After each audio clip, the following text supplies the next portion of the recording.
Hi everyone, welcome to my second video on tech. I usually only do the tech videos for things when I find an issue that I can't find an answer for.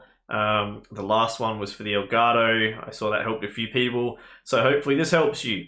So, in regards to the FZ80, so the Panasonic Lumix FZ80, if you're looking at getting one for live streaming, the answer you've been looking for is that no, it does not have HDMI out or HDMI pass-through that you can use for streaming. Okay, you can't run an external monitor, and essentially what you're doing with live streaming is you're using the HDMI to your computer or to a capture card, which is like an external monitor for the camera.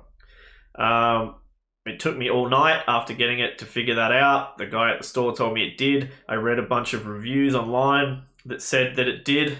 They also said basically that because it has HDMI out, it can, but that's not true. So it does have a HDMI out port, which is great, and it does have a USB charging and things, which is really cool. The problem is that it only works for HDMI out on playback mode.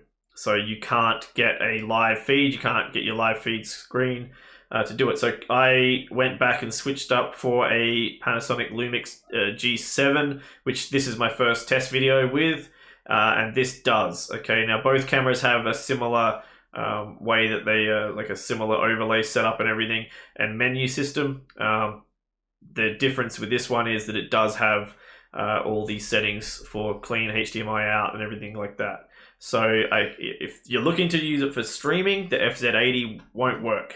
Okay, there's no way around that. I tried a whole bunch of features because I'm stubborn, and I refuse to give up.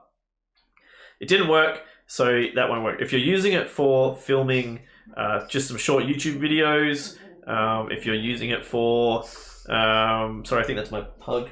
Where'd she go? If you're, oh, there you are. Come here. Come say hello, everyone. Come on. Okay. Hello. If you are using it for photography, if you're using it for short YouTube videos, if you are using it for anything like that, you'll be fine. It'll do a good job. It's got a really massive zoom on it. It seemed like a pretty cool camera. It's just not going to do streaming. Okay, I looked everywhere. I looked through about 20 pages on Google. Nobody seemed to answer this question. None of the reviews answered it. None of the YouTube video reviews answered it. And in the comment section of all the YouTube reviews, people asked the questions and the reviewers never answered it. So here is the answer. No, the FZ80 will not work for streaming. You will need another camera. So hopefully this will save you a lot of time and effort like I went through. But anyway, if I come across anything else I can't find answers for, I will make sure to put a video up. Thanks guys. Say bye-bye, Puggles. Bye-bye.